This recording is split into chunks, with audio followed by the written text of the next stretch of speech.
On a stormy afternoon in Houston, Aaliyah, a black single mother, was anxiously waiting for the bus. That would take her to her first day of work. If she was late, she would lose the only chance she had to support her son. But just then, her little boy noticed an elderly woman with silver hair trembling alone in the rain.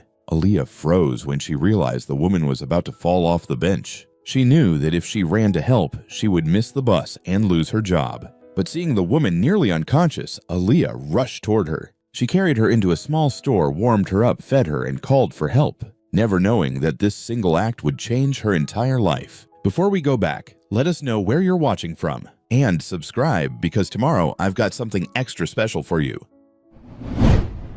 The rain came down like punishment that Tuesday afternoon in Houston, turning the streets into rivers and the sky into a sheet of gray metal. Aaliyah Brown stood under the leaking shelter of the bus stop, one arm wrapped around her 6-year-old son Malik, the other clutching the strap of her worn purse. Water dripped through the rusted gaps in the roof above them, each drop landing with a hollow plink on the cracked concrete. She checked her phone for the third time in as many minutes.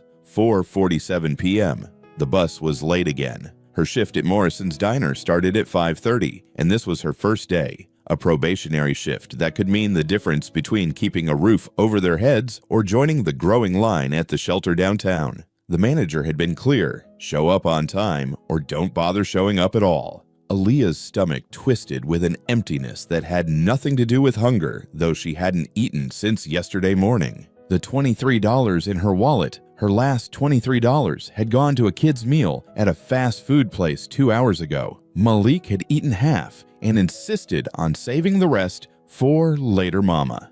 The sandwich sat in her purse, now wrapped in a napkin, and the smell of it made her dizzy. "Mama, your hands are cold," Malik said, looking up at her with those big brown eyes that saw too much for a child his age. "I'm okay, baby." She forced a smile, pulling him closer. Her thin jacket, the only coat she owned, did little against the October chill that rode in on the rain. But it was all she had, and Malik was wearing his hoodie, so at least he was dry. The bus route sign swayed in the wind, and Aaliyah closed her eyes, running the numbers in her head for the 100th time. First paycheck wouldn't come for 2 weeks. Rent was 3 weeks overdue. The landlord had stopped answering her calls. If she could just get through today, get through this first shift, prove she was reliable. "Mama, look." Aaliyah opened her eyes. Malik was pointing across the street, his small finger trembling slightly. There, huddled on a stone bench in front of a closed storefront, sat an elderly white woman. Her silver hair hung in wet strings around her face, plastered to her skull by the relentless rain. She wore a floral dress, no coat, no umbrella, nothing, and her arms were wrapped around a large purse that she clutched to her chest like a life preserver. Even from this distance, Aaliyah could see the woman shaking. The woman's eyes stared straight ahead, unfocused, confused. She looked utterly lost. "She's cold, Mama," Malik whispered. Aaliyah felt her heart drop into her stomach. She looked at her phone again. 4:51 p.m. The bus would arrive any minute now if it arrived at all in this weather. The diner was a 15-minute ride, then a 5-minute walk. She had maybe 10 minutes of buffer time, and that was if everything went perfectly. The old woman shifted on the bench, nearly sliding off, catching herself at the last second. "Not your problem," Aaliyah thought desperately. "You have your own problems. You have Malik to think about. You can't save everyone." But even as she thought it, she was seeing another face. Her own mother's face 3 years ago in the hospice, when the cancer had stolen her memory, along with everything else. Those last weeks, her mother hadn't known where she was, had sometimes called Aaliyah by her sister's name, had once tried to leave the building in the middle of the night, looking for her long-dead husband. "Mama," Malik tugged her sleeve. "She's like Grandma was, at the hospital. Remember?" Aaliyah did remember. She remembered the nurse finding her mother in the stairwell at 2 a.m., confused and crying. She remembered the kindness in that nurse's voice as she'd guided her mother back to bed, had sat with her until she fell asleep. The rain fell harder. Thunder rumbled somewhere to the east. 4:53 p.m. Aaliyah looked down at Malik, then at the old woman across the street, then at her phone. The bus rounded the corner, its headlights cutting through the rain. She had maybe 30 seconds to decide. If you help her, you'll miss the bus. If you miss the bus, you'll be late. If you're late, you'll lose the job. If you lose the job, The old woman's head drooped forward, and for a terrible moment, Aaliyah thought she might fall right off the bench onto the pavement. "Damn it," Aaliyah whispered. Her hands moved before her mind fully caught up. She was already shrugging out of her jacket, already grabbing Malik's hand. "Come on, baby, fast!" They ran. The bus hissed to a stop behind them as they dashed across the street, dodging a car that blared its horn. Puddles exploded under their feet. Rain soaked through Aaliyah's shirt in seconds, cold and shocking against her skin. She heard the bus doors open behind her. She didn't look back. They reached the bench, and up close, the old woman looked even more fragile, her skin papery and pale, her lips tinged with blue. She was muttering something under her breath, words that didn't quite connect. "Have to get home. Ethan's waiting. Where did I put—" "Ma'am." Aaliyah knelt down gentle as she could. "Ma'am, are you okay?" The woman's eyes focused on her, then drifted away again. "I can't find. I need to—" Behind them, the bus doors closed with a hydraulic sigh. Aaliyah heard the engine rev. She wrapped her jacket around the old woman's shoulders, tucking it carefully around her thin frame. The woman barely seemed to notice. "Ma'am, what's your name? Do you know where you live?" The bus pulled away from the curb, splashing water from a puddle. Its red taillights disappeared into the rain. Aaliyah watched it go, and something inside her chest cracked open, fear and regret, and a strange, fierce certainty all at once. Malik pressed against her side, and she put an arm around him, both of them already soaked to the bone. "It's okay," she said, not sure if she was talking to Malik, to the old woman, or to herself. "We're going to help you. It's going to be okay." The old woman looked at her, then really looked at her, and something cleared in those clouded eyes for just a moment. "Thank you," she whispered. Aaliyah felt tears prick her eyes, mixing with the rain on her face. She had just thrown away her last chance at stability. Her phone would probably ring in an hour with the manager calling to tell her not to bother coming in tomorrow. But right now, in this moment, with her son standing beside her and this lost, confused woman wrapped in her only coat, Aaliyah felt something she hadn't felt in months. She felt like herself again. The nearest shelter turned out to be a small corner store 3 blocks down, a place with a faded sign that read, "Thompson's Groceries and More." Aaliyah half-carried, half-guided the old woman, while Malik held the umbrella he'd found abandoned in a trash can, bent and barely functional, but better than nothing. By the time they pushed through the door, all 3 of them were dripping water onto the scuffed linoleum floor. Mr. Thompson looked up from behind the counter, a white man in his 60s with reading glasses perched on his nose and a flannel shirt rolled up at the sleeves. His eyes widened as he took in the scene, a soaked black woman supporting an elderly white woman who could barely stand, and a small boy clutching a broken umbrella. "Jesus, Mary, and Joseph," Mr. Thompson said, already coming around the counter. "Get her to the back, there's chairs by the office." Between them, they got the old woman settled in a plastic chair in a small alcove near the store's tiny back office. Mr. Thompson disappeared and returned with a stack of clean towels and a blanket that smelled faintly of laundry detergent. "I'll put on some hot water," he said. "Tea, okay?" "You don't have to," Aaliyah started. "I know I don't have to. I want to." He looked at her steadily. "You did a good thing bringing her in from the rain." While Mr. Thompson busied himself with an electric kettle he kept in the office, Aaliyah knelt in front of the old woman, gently toweling her hair dry. Malik stood close, watching with worried eyes. "Ma'am," Aaliyah said softly, "can you tell me your name?" The woman blinked at her, focusing and unfocusing. "Evelyn," she said finally. "I'm Evelyn." "Okay, Evelyn, that's good. Do you know your last name?" "Hayes. Evelyn Hayes." The words came slowly, like she was pulling them from deep water. I was looking for—" "It's okay, take your time." Aaliyah kept her voice calm, soothing. She'd learned this tone with her mother, that gentle patience required when someone's mind was slipping through their fingers. "Do you know where you live, Evelyn?" "The apartment, with the tall windows. You can see the park." Her hands twisted in the blanket. "Ethan's there. My son. He's waiting for me." "Ethan," Aaliyah repeated, filing the name away. "That's your son?" "Yes, Ethan. And—" Evelyn's face crumpled with confusion. "Sarah. No, Sarah's gone. Sarah died." "When did Sarah die?" "It's okay," Aaliyah soothed, taking her hand. The old woman's fingers were ice cold despite the blanket. "We're going to find Ethan for you, okay? Do you remember his phone number?" Evelyn stared at her for a long moment, and Aaliyah could almost see her trying to grasp at memories that kept sliding away. No, I don't. I used to know. Why don't I know? Tears started rolling down her cheeks, and Malik made a small sound of distress. Mr. Thompson returned with 3 styrofoam cups of tea. He handed one to Aaliyah, one to Malik, and carefully pressed one into Evelyn's shaking hands. "Drink slow," he told her kindly. "It's hot." Aaliyah pulled out her phone. The screen was cracked, and the battery icon showed 18%, and looked at Mr. Thompson. "Do you have Wi-Fi? I need to search for something." "Password's on the wall there. Thompson 1965. Aaliyah connected and opened Google, her fingers moving quickly. "Ethan Hayes, Houston," she typed first. Nothing useful. Then she tried Hayes Apartment Tall Windows, Park, Houston. Nothing. She tried a different approach. Evelyn Hayes, Houston. Still nothing that matched. "Ma'am," she said, turning back to Evelyn, "does Ethan work somewhere? Do you remember where he works?" Evelyn sipped her tea, and something flickered in her expression. "The big building. The one with his name on it. Hayes. Hayes. Hayes what?" Aaliyah leaned forward. "Hayes Global," Evelyn said suddenly, clearly as if someone had switched on a light. "Hayes Global Industries. That's Ethan's company. He's always there. Always working." Aaliyah's fingers flew across her phone screen. "Hayes Global Industries, Houston."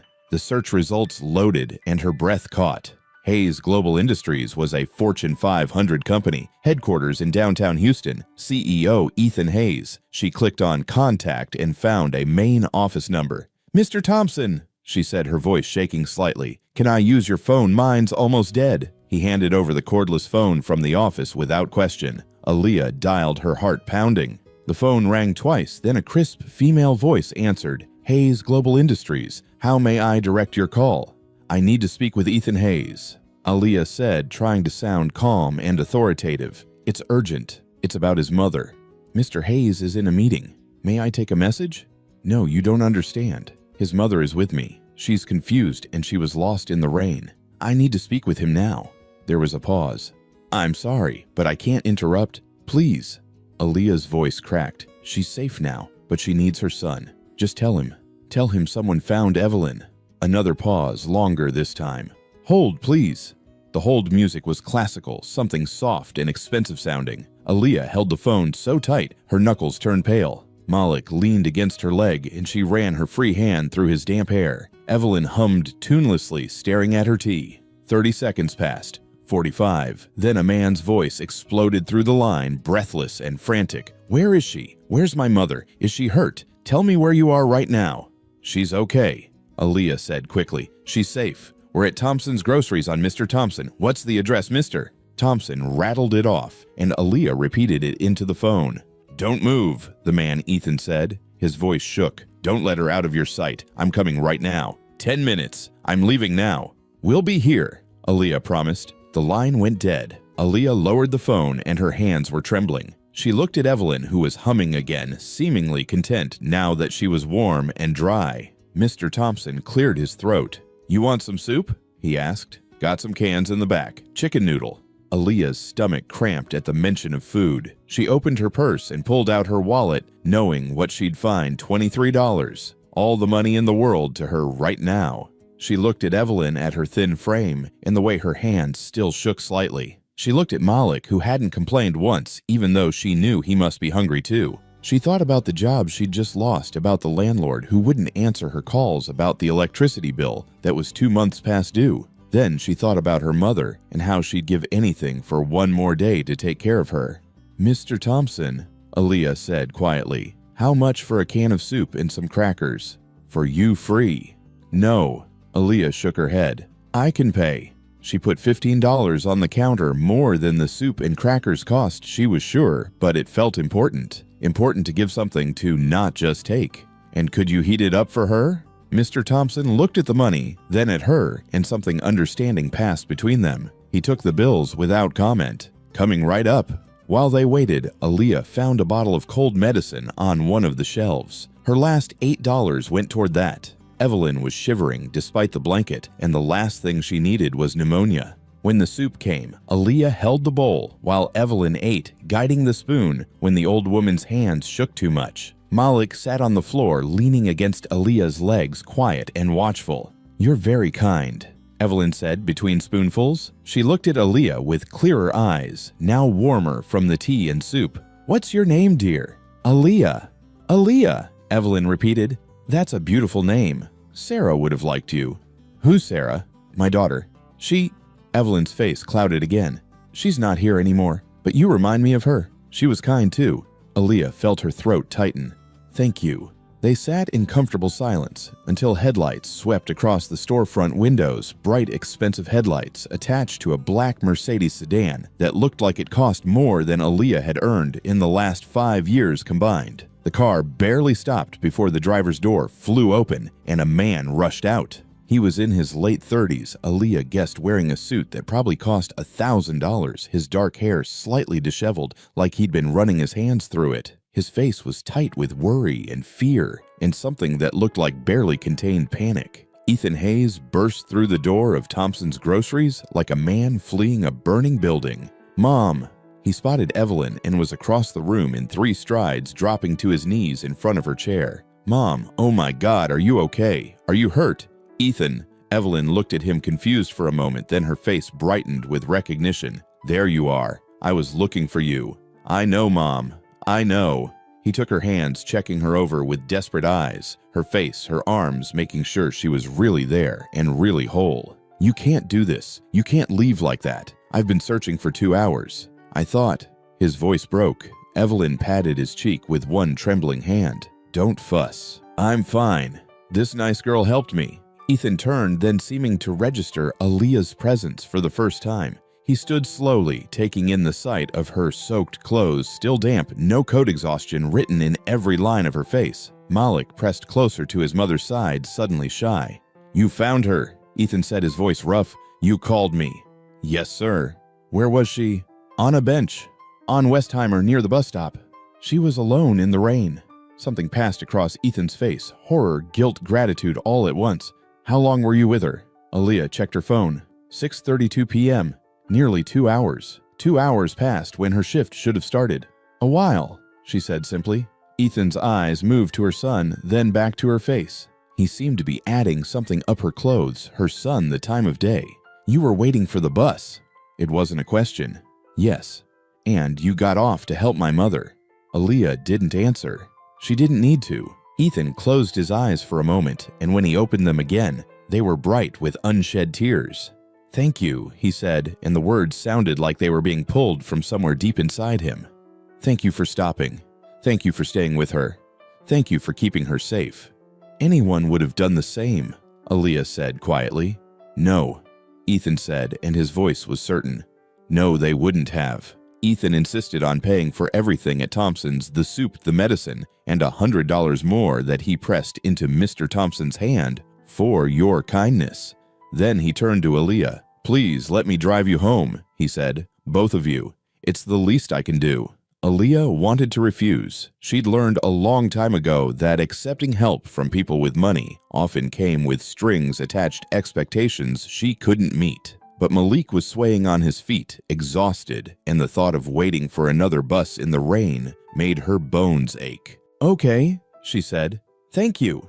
The Mercedes was warm and dry leather seats that probably cost more than her monthly rent used to be. Malik climbed into the back seat next to Evelyn, and Aaliyah watched in the rearview mirror as the old woman patted his hand gently, murmuring something that made him smile. Aaliyah gave Ethan her address, and she saw something flicker across his face when she said the street name, the kind of recognition that came from knowing exactly what kind of neighborhood that was, the kind of place people with Mercedes sedans didn't visit unless they had to. They drove in silence for a while, rain drumming on the roof. Then Ethan spoke, his voice careful. "May I ask you something?" "Sure." "Were you going to work when you stopped for my mother?" Aaliyah kept her eyes on the passing streetlights. "First day at a new job." "And you missed it?" "Yes." She heard him take a slow breath. "I'm sorry." "Not your fault. I made a choice." Still, he was quiet for another moment. "What kind of work?" "Waitressing. Morrison's Diner." "Is that where you want to work?" The question surprised her. "Want doesn't have much to do with it. It's what I could get." Ethan nodded slowly, and Aaliyah could feel him thinking, calculating something. When they pulled up to her building, a sagging apartment complex with boarded windows and graffiti tags on the walls, Ethan put the car in park but didn't turn off the engine. "Can I buy you dinner?" he asked suddenly. "Please, there's a diner 3 blocks from here, Eddie's Place I think it's called. Nothing fancy. Just let me do this. As a thank you." Aaliyah wanted to say no, but Malik hadn't eaten since that half sandwich hours ago, and she hadn't eaten since yesterday, and the smell of the leather seats was making her lightheaded in a way that had nothing to do with the car. "Okay," she heard herself say.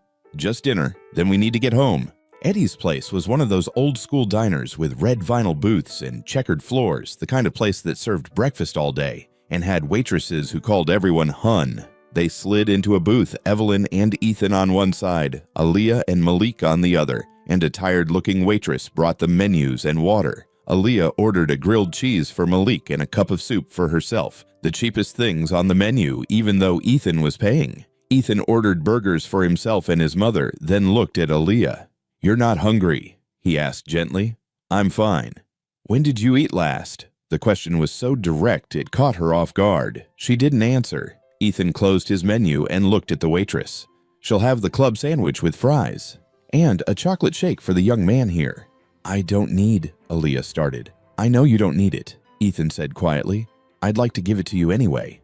Please." There was no condescension in his voice, no pity, just simple kindness. Aaliyah found she didn't have the energy to argue. While they waited for food, Evelyn reached across the table and took Aaliyah's hand. Her grip was surprisingly strong. "You gave me your coat," the old woman said, lucid and clear. "In the rain. You didn't have another one, did you?" Aaliyah shook her head. "That's the kind of thing Sarah would have done." Evelyn smiled, sad and sweet.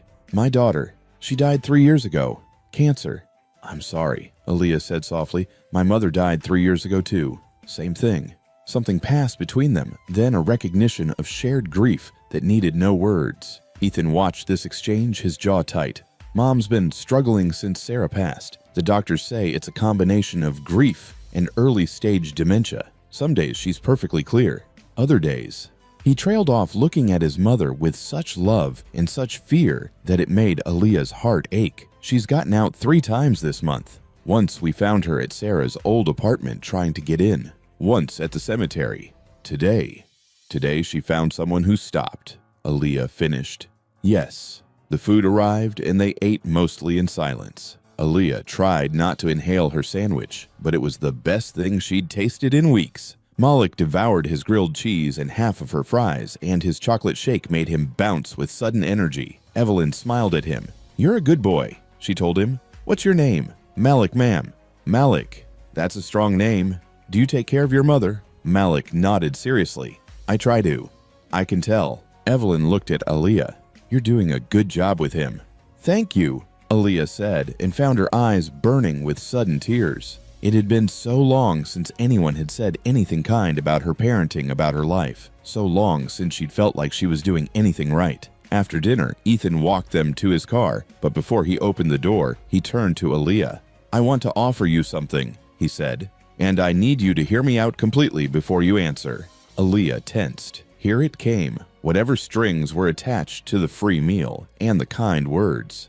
"My mother needs help," Ethan continued. "She needs someone with her during the day, someone patient and kind, someone who sees her as a person, not just a problem to manage. I've been through 4 professional caregivers in 3 months, and she hates all of them. But with you..." He glanced at his mother, who was holding Malik's hand and pointing out stars through the car window. "She's calm. She's happy. I haven't seen her like this since Sarah died." "You want to hire me," Aaliyah said flatly. "Yes, as a companion caregiver. Not medical. I have nurses for that. Just someone to be with her. Keep her company. Keep her safe." He named a salary that made Aaliyah's head spin more than double what she would have made at the diner. "I can't," she said immediately. "I'm not qualified. I don't have any training.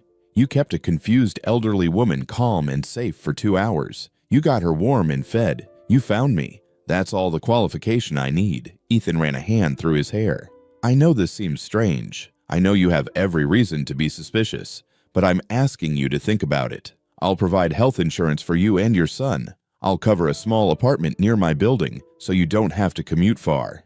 And I promise that if at any point you're uncomfortable, you can walk away. No questions, no problems." Aaliyah stared at him. It was too good, too easy. Things like this didn't happen to people like her. "Why?" she asked. "You could hire anyone. Why me?" Ethan looked at his mother again, and his voice was rough when he spoke. "Because when you found her on that bench, you could have kept walking. You needed that job. You needed that bus. But you chose her instead. You gave her your only coat." He met Aaliyah's eyes. "My mother is the most important person in my world, and she was alone and scared on a bench in the rain. You saved her. Now I'm asking you to help me keep her safe." Aaliyah opened her mouth to refuse again, to explain all the reasons this was impossible, but the words caught in her throat. Because Malik was laughing at something Evelyn said. Because she had 8 cents in her bank account and an eviction notice she hadn't opened yet. Because her mother had died alone in a hospital while Aaliyah was working 2 jobs to pay for treatments that didn't work. Because for the first time in 3 years, someone was offering her not charity, but a job. Not pity, but trust. "I need time to think," she said finally. "Of course. Take all the time you need." Ethan pulled out a business card and wrote something on the back. "That's my personal cell. Call me tomorrow. Or the next day. Whenever you're ready." He drove them home, really home this time, and Aaliyah carried a sleepy Malik up 3 flights of stairs to their apartment door, where a bright orange notice was taped to the peeling paint. "Notice to vacate. You have 72 hours to remove all belongings from the premises." Aaliyah ripped it down, carried Malik inside, and put him to bed without turning on the lights. The electricity had been cut off 2 days ago. She sat on the floor of their tiny living room, her back against the wall, and pulled out Ethan's business card. Her phone buzzed. A text from an unknown number. "This is Ethan Hayes. I know you have doubts. I would too. But this isn't charity. This is a desperate son asking for help from the only person who's been able to reach his mother in months. Please consider it. Please." Aaliyah looked at the eviction notice crumpled in her hand. She looked at the business card. She thought about Malik sleeping in the next room, his stomach full for the first time in days. She thought about Evelyn's hand in hers, the way the old woman had called her kind. She picked up her phone and typed 1-month trial. "If anything feels wrong, I leave immediately, no questions asked." The response came within seconds. "Deal. Thank you. Thank you." Aaliyah leaned her head back against the wall and closed her eyes. She'd just said yes to the most insane proposition of her life. The apartment building where Ethan and Evelyn lived was the kind of place Aaliyah had only seen in magazines, all glass and steel and money, that didn't need to announce itself. The doorman wore a uniform. The lobby had fresh flowers that probably cost more than her old monthly rent. The elevator moved so smoothly she barely felt it rising. Malik pressed his nose to the mirrored wall, eyes wide. "Mama, is this where we're going to live?" he whispered. "No, baby. We have our own place nearby. This is where we'll work." Their apartment, the one Ethan had arranged, was 6 blocks away. Small but clean, in a safe building, with working appliances and heat that actually heated. Aaliyah had cried when she'd first walked in, just from the sheer relief of having walls that didn't leak and a door that locked properly. But this was a different world entirely. Ethan met them at the elevator on the 23rd floor. He looked tired, his tie loosened, and his sleeves rolled up like he'd been up all night. "Thank you for coming," he said. "Mom's in the living room. She's been asking for you." The apartment was stunning floor-to-ceiling windows overlooking the city minimalist furniture in shades of white and gray art on the walls that looked expensive and cold. Everything was perfect. Everything was empty. Evelyn sat in an armchair by the window, staring out at the skyline. When she heard them enter, she turned and her face lit up. "Aaliyah," she said, and the way she said it with such genuine joy made something warm bloom in Aaliyah's chest. "And Malik, you came back." "We did." Aaliyah crossed to her, kneeling beside the chair. "How are you feeling today?" "Better now that you're here." Evelyn reached for her hand. "I don't like when it's just me and the nurses. They're very efficient, but they don't talk to me. Not really. They talk at me." "Well, I'll talk to you," Aaliyah promised, "about anything you want." And she did. For the next 4 hours, while Ethan disappeared into his home office for work calls and Malik quietly colored at the dining room table, Aaliyah sat with Evelyn. They talked about Evelyn's childhood in a small town in Georgia. They talked about her late husband, James, who'd been a dreamer and a builder. They talked about Sarah, the daughter who'd loved poetry and died too young. Sometimes Evelyn's thoughts wandered, looping back on themselves or jumping to strange tangents. But Aaliyah followed her gently, never correcting, never showing frustration. When lunch came, delivered by a meal service in perfect white boxes, Aaliyah helped Evelyn eat, cutting her sandwich into small pieces and making sure she drank her water. Malik brought over one of his coloring books. "Mrs. Evelyn, do you want to color with me?" Evelyn's eyes brightened. "I'd love to." They colored together, Evelyn's hands shaking slightly, but her face peaceful. Malik chattered about his favorite cartoon and the stray cat in their old building, and Evelyn listened like every word was precious. Aaliyah watched them and felt something shift inside her, a sense that maybe, just maybe, she could do this. Around 3 o'clock, the front door opened and a woman walked in. She was younger than Ethan, maybe early 30s, with dark hair pulled into a severe bun and a power suit that screamed attorney. Her heels clicked sharply against the hardwood floor, and her eyes swept the room with the kind of assessment that felt more like an interrogation. "Ethan," she called, "we need to talk." Ethan emerged from his office, and Aaliyah saw him tense. "Vanessa, I didn't know you were coming by." Clearly, Vanessa's gaze landed on Aaliyah, then Malik, then Evelyn. Her expression was unreadable, but something about it made Aaliyah's skin prickle. "Who's this?" "This is Aaliyah Brown. She's Mom's new companion. Aaliyah, this is my sister Vanessa." Aaliyah stood smoothing her shirt. "Nice to meet you." Vanessa didn't shake her hand. "Companion," she repeated. "Since when?" "Since 2 days ago," Ethan said, his voice careful. "I told you I was looking for someone new. You told me you'd consult with me before making any hiring decisions regarding our mother." "Vanessa?" "No, Ethan. This is exactly the kind of impulsive decision that got you in trouble before." Vanessa crossed her arms. "No background check, no references, just a random woman you met on the street." Aaliyah felt her face grow hot. Malik moved closer to her side. "That's enough," Ethan said quietly. "Aaliyah isn't random. She found Mom when she was lost. She kept her safe." "How convenient." Vanessa's smile didn't reach her eyes. "And now she's living nearby, earning how much per month, with full benefits, I assume." "That's none of your concern." "It absolutely is my concern. That's family money. That's Mom's money." Vanessa turned to Aaliyah. "No offense, Miss Brown, but my brother has a history of trusting the wrong people. I'm sure you understand that we need to be careful." Aaliyah understood perfectly. She understood that Vanessa looked at her and saw a grifter, a con artist, someone taking advantage of a vulnerable old woman and her wealthy son. She understood that in Vanessa's world, people like Aaliyah didn't help out of kindness. They helped because they wanted something. "I understand," Aaliyah said evenly. "And if you want to run a background check, you can. I have nothing to hide." "Oh, I intend to." Vanessa pulled out her phone. "Ethan, a word, in private." The two siblings disappeared into the home office, but their voices carried Vanessa's sharp and insistent, Ethan's low and defensive. Aaliyah sat back down next to Evelyn, who was looking confused and distressed. "Who is that?" the old woman asked. "That's your daughter, Vanessa." "Vanessa." Evelyn frowned. "She seems angry." "Why is she angry?" "It's okay. She's just worried about you." Aaliyah squeezed her hand gently. "That's what family does. They worry." But inside, Aaliyah's stomach was churning. She knew this feeling, the feeling of being judged, of having every choice questioned, of being one wrong move away from losing everything. When Ethan and Vanessa finally emerged, Vanessa's expression was tight, with barely concealed fury. She looked at Aaliyah, and this time her smile was pure ice. "We'll be keeping a very close eye on this arrangement," she said, "for Mom's protection." "Of course," Aaliyah said. After Vanessa left, Ethan apologized profusely. "She means well. She's just protective." "I understand," Aaliyah said again.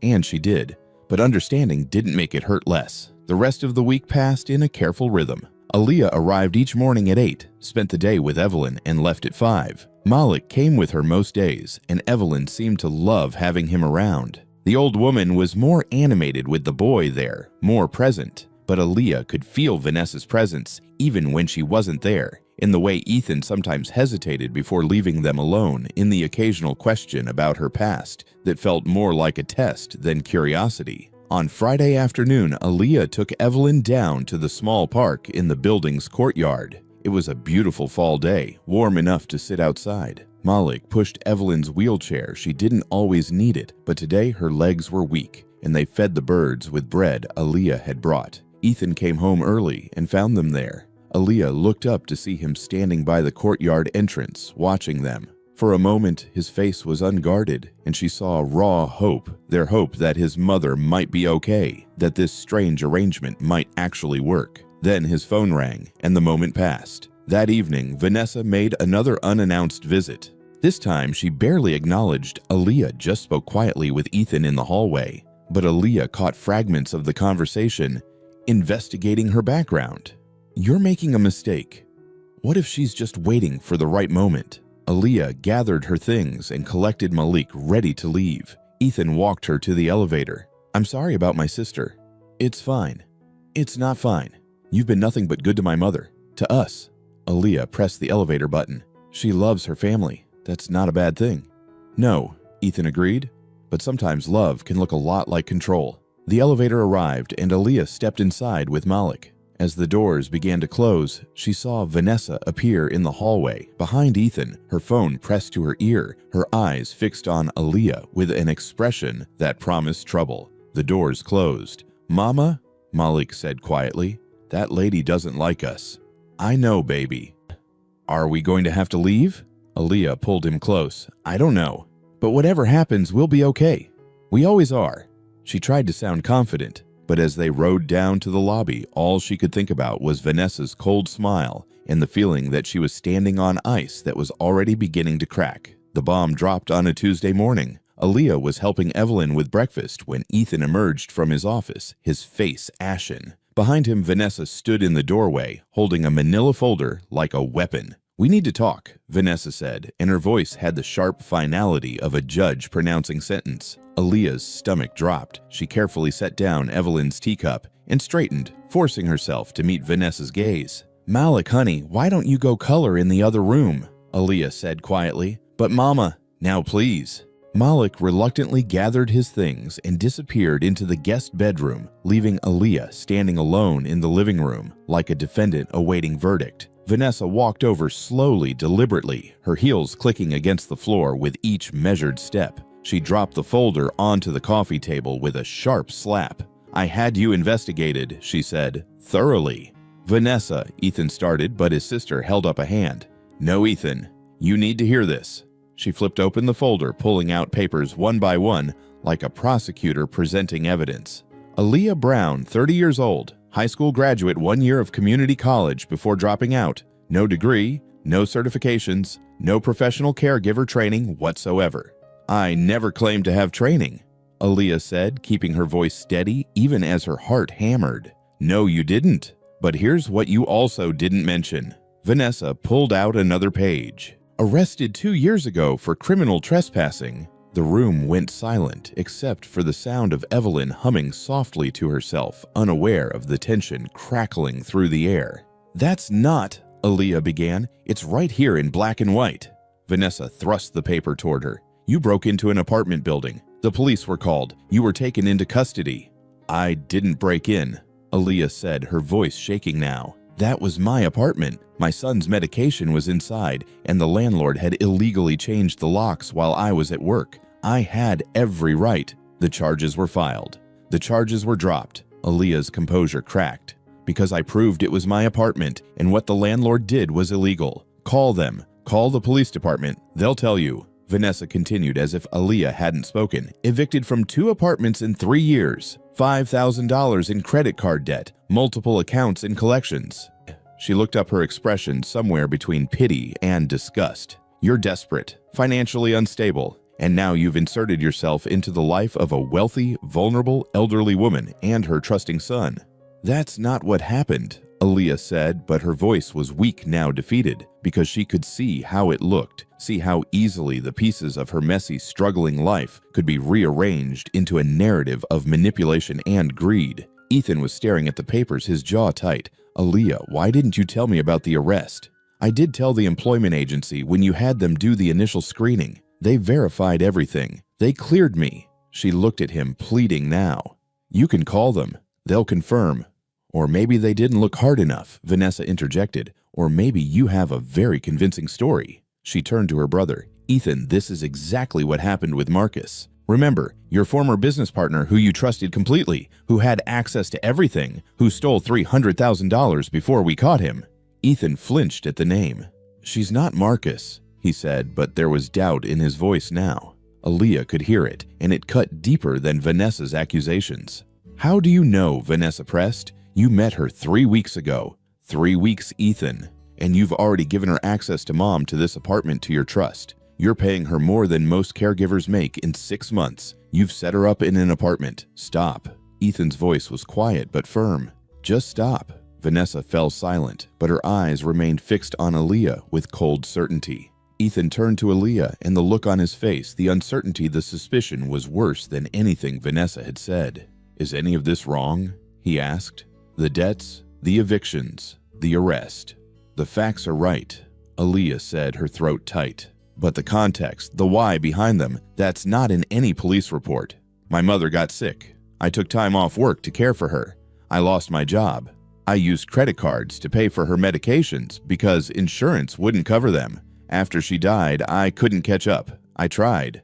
God, I tried so hard." Her voice broke. "But when you're poor, every setback becomes a catastrophe. One missed payment becomes 3, becomes debt collectors, becomes eviction." "How convenient," Vanessa muttered. "It's not convenient. It's my life." Aaliyah looked at Ethan, desperate for him to understand. "I never lied to you. I never pretended to be something I'm not. You asked me to help your mother, and I have. That's all I've done." "You've done more than that," Vanessa said sharply. "You've made yourself indispensable. You've gotten our mother to depend on you emotionally. You've positioned yourself perfectly to what?" Aaliyah demanded, anger finally breaking through. "To what exactly? I show up every day. I feed your mother. I listen to her stories. I make sure she takes her medication. I help her walk to the bathroom. I wipe her face when she spills tea. What terrible scheme is that part of?" "The long game," Vanessa said. "You're playing the long game. Earn trust, become irreplaceable, and then when the time is right, get out." The voice was thin and reedy, but it cut through the argument like a knife. They all turned. Evelyn was standing, one hand gripping the back of her chair, her face flushed with anger Aaliyah had never seen before. "Mom," Ethan started. "No." Evelyn's hand trembled, but her voice was steady. "I may forget things. I may not always know what day it is, but I'm not stupid and I'm not deaf." She pointed at Vanessa. "You, out of my house." "Mom, I'm trying to protect you." "From what? From someone who treats me like a human being? From someone who doesn't talk to me like I'm already dead?" Evelyn's eyes were bright with tears. "Aaliyah is the first person in a year who's made me feel like I matter, and you want to take that away because of some papers. She has debts, Mom. She's desperate. So was I." Evelyn's voice cracked. "When your father died and the company nearly went bankrupt, I was desperate too. I had 2 children to feed and creditors calling at all hours. Does that make me a criminal? Does that make me unworthy of trust?" Vanessa's face went white. "That's different." "Why? Because I'm your mother. Because I'm rich now." Evelyn shook her head slowly. "Or because you can't imagine that someone might be kind without wanting something in return." The silence that followed was deafening. Then Evelyn turned to Aaliyah, and her expression softened. "I'm sorry, dear. I'm so sorry you had to hear this." "It's okay," Aaliyah said, even though it wasn't. Even though she felt like she'd been flayed open, every private shame exposed and picked apart. "I should go." "No," Evelyn said. "Don't go. Please don't go." But Aaliyah was already gathering her purse, already moving toward the bedroom to collect Malik, because she knew how this worked. She knew that doubt once planted grew roots, and Ethan's doubt had been written clearly on his face when he'd asked about her arrest, about her debts, about the messy desperation of her life. She couldn't stay where she wasn't trusted. She wouldn't. Malik was coloring quietly when she entered, but he looked up at her face and immediately closed his book. "We're leaving?" he asked. "Yes, baby." "Because of the mean lady." "Because..." Aaliyah couldn't finish the sentence. Because she was tired. Because she was angry. Because she'd been so stupid to think this could work, that she could cross the chasm between her world and theirs. "Because it's time to go." She led Malik back through the living room. Ethan stood frozen, the folder still in his hands. Vanessa had her arms crossed, her expression righteous and satisfied. Evelyn sat in her chair, tears streaming down her face. "Aaliyah, wait," Ethan said. Can we talk about this?" "About what?" Aaliyah stopped at the door. About whether I'm trustworthy, about whether I'm running some kind of con, you already have your sister's answer. And honestly, Mr. Hayes, I don't have the energy to convince you otherwise. I don't think you're running a con, Ethan said, but his voice lacked conviction. But you're not sure. You're wondering. And I can't. Her voice broke. I can't work somewhere where every kindness is going to be examined for ulterior motives, where every conversation with your mother is going to be analyzed for signs of manipulation. I grew up with people assuming the worst about me because of where I lived and how much money we didn't have. I won't live like that again. She pulled the apartment key and building access card from her purse and set them on the entry table. Thank you for the opportunity, Mr. Hayes. I hope your mother finds someone who can help her. She opened the door. Aaliyah, don't! Evelyn called out, her voice breaking. Please don't leave me. Aaliyah paused, her hand on the doorknob, every instinct screaming at her to turn back. But she'd learned long ago that sometimes you had to walk away, even when it hurt, especially when it hurt. I'm sorry, she whispered, and she wasn't sure if she was talking to Evelyn or to herself. She stepped into the hallway with Malik, and the apartment door clicked shut behind them. They were halfway to the elevator when she heard another door open. Not behind them, but to their left, Ethan's home office, which had a separate entrance to the hallway for client meetings. Aaliyah glanced over and froze. Vanessa was inside, and she wasn't alone. The office was dark, except for the blue glow of a computer screen. Vanessa was crouched beneath Ethan's desk, her phone flashlight in her mouth, and in her hands was some kind of small device, black rectangular, no bigger than a pack of gum. She was attaching it to the underside of the desk with what looked like adhesive putty. Aaliyah's breath caught. She pulled Malik back, pressing them both against the wall outside the office door, partially hidden by a decorative column. Vanessa worked quickly, pressing the device firmly in place, then testing it with a tap of her finger. She pulled out her phone, the flashlight off now, and appeared to be checking something on the screen. A smile crossed her face, satisfied and cold. Then she stood, brushed off her suit, and exited the office the way she'd come in through the main apartment. Aaliyah's mind raced. A listening device. It had to be. Vanessa was bugging her own brother's office. For a long moment, Aaliyah stood paralyzed. This wasn't her problem anymore. She'd just quit. She should take Malik and walk away. Let the Hayes family implode on its own dysfunction. But then she thought about Evelyn's face, tears streaming. She thought about Ethan's exhaustion, the way he carried the weight of his mother's care alone. She thought about being accused of terrible things while the person doing the accusing was literally committing crimes. Mama, what's wrong? Malik whispered. Aaliyah pulled out her phone with shaking hands. She dialed 911. 911, what's your emergency? I'm at the Meridian Tower, apartment 2307 inches, Aaliyah said, keeping her voice low. I just witnessed someone installing what I believe is an illegal surveillance device in a private office. The person is still in the building. Can you describe the individual?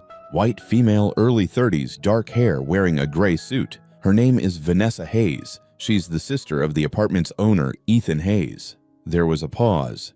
You're certain about what you saw? Completely certain. I can see the device from here if you need verification. It's under the desk in the office separate entrance unit 2307B. Officers are on their way. Please stay on the line and remain where you are.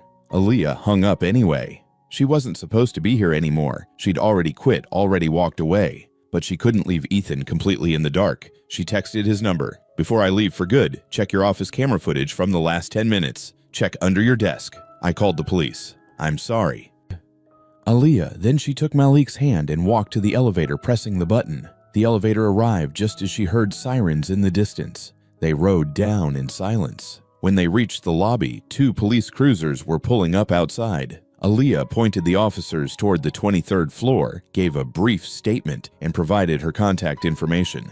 Then she and Malik walked out into the evening air. Her phone buzzed continuously. Ethan calling, texting, calling again, but she didn't answer. She couldn't. Not yet. Not until she'd had time to process everything that had happened, everything that had been said. They walked the 6 blocks to their small apartment, and Aaliyah felt each step like a mile. Inside, she made Malik dinner pasta with butter, the same thing they'd eaten 100 times before, and put him to bed with a story. Then she sat on their tiny balcony in the dark and let herself cry. She cried for the job she'd lost, For the trust that had been broken before it was fully formed, for Evelyn, who deserved better than a family that saw threats around every corner. She cried until her phone buzzed with a text from an unknown number. It was a video file. She opened it, and security camera footage began to play, black and white timestamp in the corner. It showed Vanessa entering Ethan's office through the hallway door, moving to the desk, and attaching the device exactly as Aaliyah had described.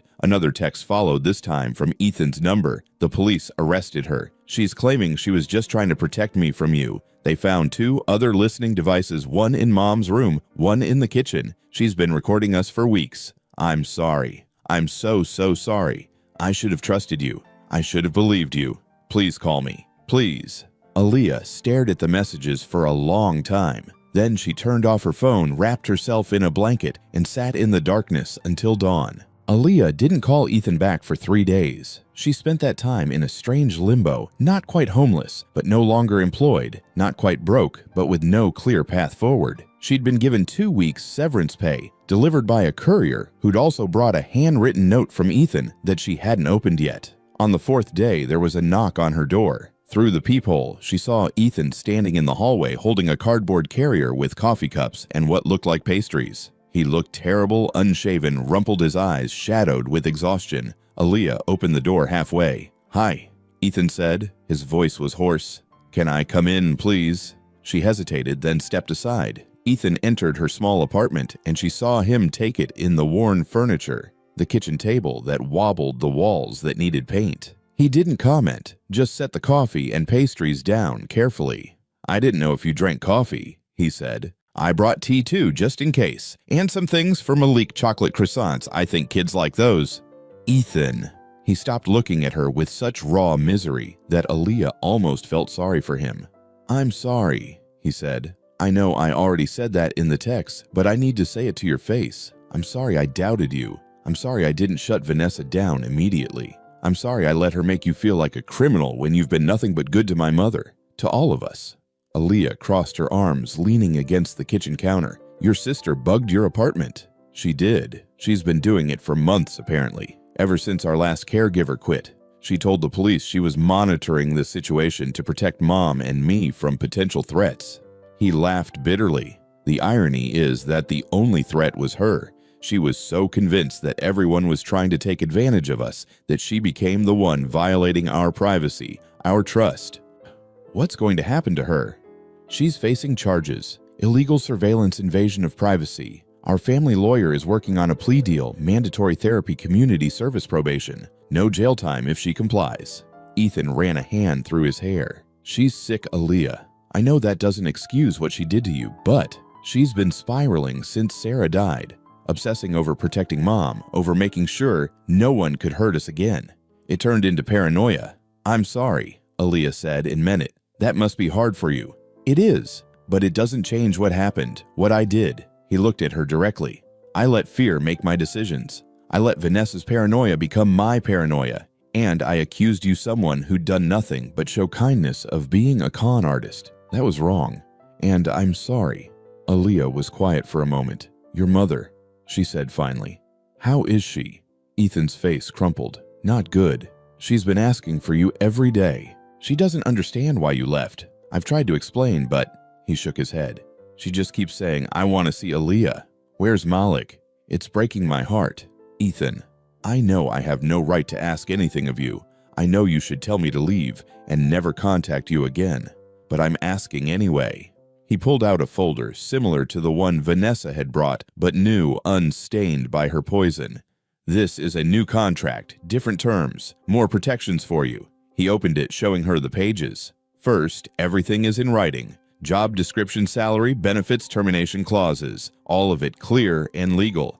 Second, you have the right to refuse any request you're uncomfortable with, no questions asked. Third, if there's ever a problem, we talk about it directly.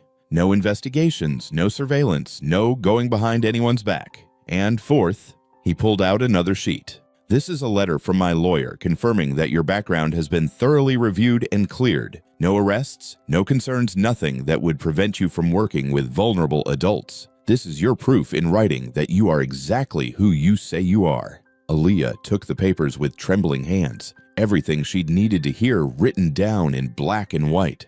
"There's one more thing," Ethan said quietly. "I want you to have conditions too. Things that would make you feel safe working for us again. Anything. Name it." She looked up at him surprised. "I mean it," he said. "You have the power here, Aaliyah, not me. You saved my mother's life, and I repaid you by doubting you. If there's any chance you'd consider coming back, I need to know what would make that possible for you." Aaliyah set the papers down and thought carefully. "3 things," she said finally. "First, if you have a problem with me, you come to me directly. No third parties, no investigators. We talk like adults. Done.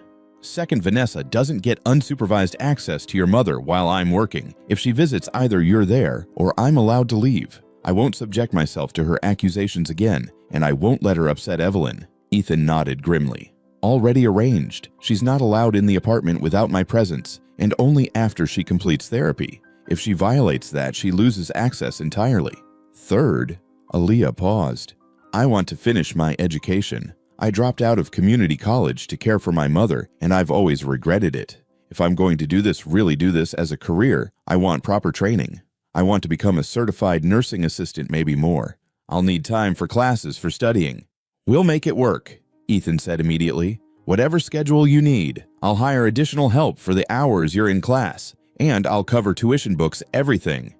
I'll pay you back." "No." His voice was firm. "This isn't a loan. It's an investment. In you, in your future. You're not just helping my mother. You're teaching me how to be a better son, a better person. That's worth more than any amount of money." Aaliyah felt tears prick her eyes. "Okay," she said softly. "Okay. I'll come back." The relief on Ethan's face was so profound that she almost laughed. "1-month trial period still," she added, "just to make sure this really works." 1 month, he agreed. "And Aaliyah, thank you. Truly, thank you." They started again the following Monday. Aaliyah arrived at the apartment at 8 a.m., and Evelyn burst into tears the moment she saw her. "You came back," the old woman sobbed, clutching Aaliyah's hands. "I thought you'd left me for good." "Never," Aaliyah promised, hugging her gently. "I'm here. I'm not going anywhere." Malik gave Evelyn a drawing he'd made a picture of the 3 of them in the park, all smiling under a blue sky, and Evelyn hung it on her refrigerator with magnets right at eye level. The days fell into a rhythm again, but different this time. Better. Aaliyah helped Evelyn with her physical therapy exercises. They took slow walks around the courtyard. They watched old movies and looked through photo albums, Evelyn telling stories about Sarah and James and the life she'd lived. Some days were harder than others. Some days Evelyn forgot who Aaliyah was calling her Sarah or asking why she was in her house. But Aaliyah had learned patience from her own mother, and she guided Evelyn gently through the confusion without frustration. Ethan came home earlier now, making time for dinner with them. He'd bring takeout, and they'd eat together, Evelyn, Ethan, Aaliyah, and Malik, like some strange, improvised family. One evening, Malik asked Evelyn, "Do you have grandkids?" Evelyn thought about it. Sarah never had children, and Ethan... She looked at her son. "You've been too busy, haven't you?" "I have," Ethan admitted. "So I guess you're my honorary grandson," Evelyn told Malik, ruffling his hair. "How about that?" Malik beamed. "Cool." In October, Aaliyah started classes at the community college 2 evenings a week, working toward her nursing assistant certification. Ethan hired a woman named Claire to cover those shifts, a kind older woman with actual credentials who treated Evelyn with respect, but never quite connected with her the way Aaliyah did. Aaliyah studied late into the night, and sometimes she'd find notes slipped under her apartment door. Practice quizzes, Ethan had printed out highlighted textbooks he'd ordered, once even a care package with coffee and chocolate, and a note that said, "You're doing great." By December, Evelyn's condition had deteriorated noticeably. She slept more, ate less, sometimes didn't recognize her own apartment. But when Aaliyah was there, she seemed calmer, more at peace. One afternoon, Evelyn asked Aaliyah to help her with something. "I want to write down my family," she said, "so I don't forget." Aaliyah brought paper and markers, and together they created a family tree. Evelyn dictated, "James, my husband," at the top. Aaliyah wrote it down. Then Ethan, "My son," she smiled. "Such a good boy." "Vanessa, my daughter." The smile faded a bit. "She's confused right now, but she loves me." "And Sarah, my other daughter. She's..." Evelyn's voice wavered. "She's gone, isn't she?" "Yes." Aaliyah said gently.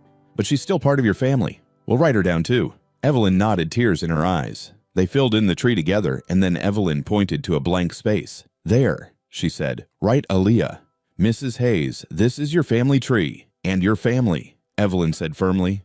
"You and Malik. I want you written down, right here." She pointed again, insistent. "Write Aaliyah, daughter of my heart, and Malik, grandson of my heart." Aaliyah's vision blurred with tears, but she wrote it down exactly as Evelyn asked. When she was done, Evelyn studied the paper with satisfaction.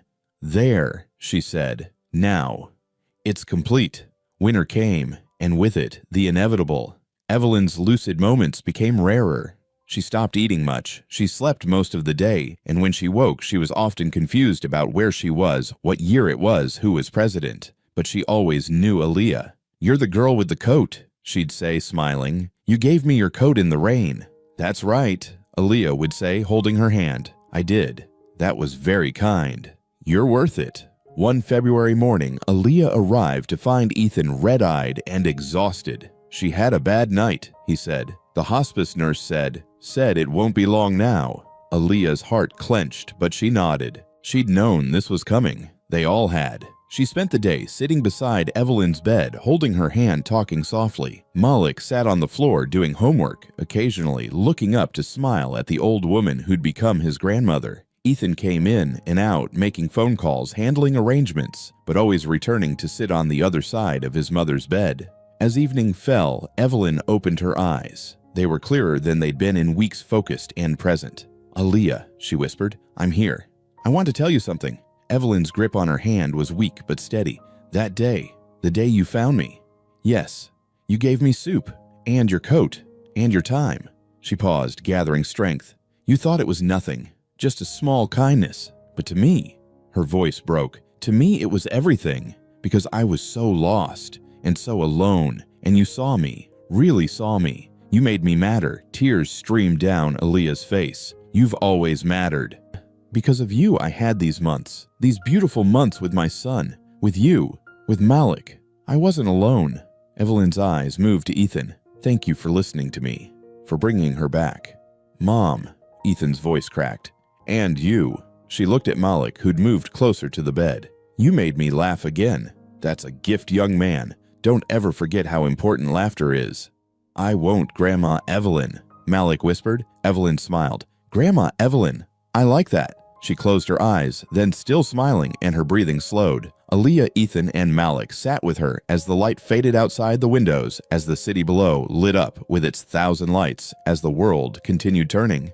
And sometime in the quiet hours of that February night, with her family, both born and chosen, gathered around her, Evelyn Hayes slipped away. Peaceful, loved, not alone. The memorial service was small, held in the apartment with its floor-to-ceiling windows overlooking the city. Vanessa came thin and pale and apologized to Aaliyah with tears in her eyes. Aaliyah hugged her because grief made all of them fragile, and holding grudges seemed pointless now. They scattered Evelyn's ashes in the park she'd loved, and Malik left a drawing by the tree where they'd once fed birds together. Afterward, Ethan asked Aaliyah to come to his office. "There's something Mom wanted you to have," he said, handing her an envelope. Inside was a check, enough money to cover the rest of her tuition, and then some, and a letter in Evelyn's shaky handwriting. "Dear Aaliyah, you gave me your last coat. I want to give you a beginning. Use this to finish your education. Use it to help others the way you helped me. And remember that kindness is never wasted, even when it costs everything.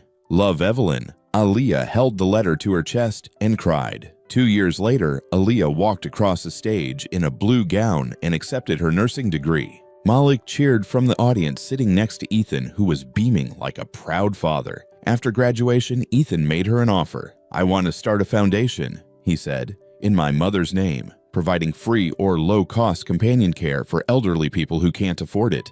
I want you to run it." "Me? You? You know what these families need. You understand what it's like to be desperate and scared and just trying to survive. That's the perspective we need." Aaliyah thought about it for exactly 3 seconds. "Yes," she said, "let's do it." The Evelyn Hayes Memorial Foundation opened its doors that fall. They hired caregivers from low-income communities, provided training, paid fair wages. They matched isolated elderly people with companions who saw them as human beings, not just problems to manage. And on rainy afternoons when Aaliyah visited clients, she always carried an extra coat. 3 years after that first rainy day, Aaliyah stood outside a subsidized housing complex in northeast Houston. Rain poured down, and through the window of a ground-floor apartment, she could see an elderly woman sitting alone, staring at nothing. Aaliyah knocked. The woman who answered was white, maybe 70, confused and wary. "Can I help you?" she asked. "My name is Aaliyah Brown. I'm with the Evelyn Hayes Memorial Foundation. Your neighbor, Mrs. Chen, called us. She's worried about you." The woman blinked. "I don't need help." "Maybe not," Aaliyah said gently. "But could I come in for just a minute? I have some soup. It's warm." Behind her, Malik, now 9 years old and tall for his age, held an umbrella and a bag with containers of food. The woman looked at them, at the rain, at the genuine kindness in Aaliyah's face. "Okay," she said finally. "Just for a minute." As they stepped inside, Aaliyah caught Malik's eye and smiled. He smiled back, understanding what his mother had taught him, that small acts of kindness could change everything, that seeing people really seeing them was the greatest gift you could give, that sometimes giving away your last coat meant you'd eventually help build a whole closet of coats for others. The rain fell steadily outside, washing the streets clean, and inside a small apartment, a lonely woman who'd thought no one cared anymore found herself surrounded by warmth and food and conversation, found herself seen, found herself not alone. That day, Aaliyah gave away her last coat. She thought she was losing the only thing she had left, but really she was planting the first seed of a new family, a new future for herself, for her son, for a lost old woman, and for countless others who would come after. Join us to share meaningful stories by hitting the like and subscribe buttons. Don't forget to turn on the notification bell to start your day with profound lessons and heartfelt empathy.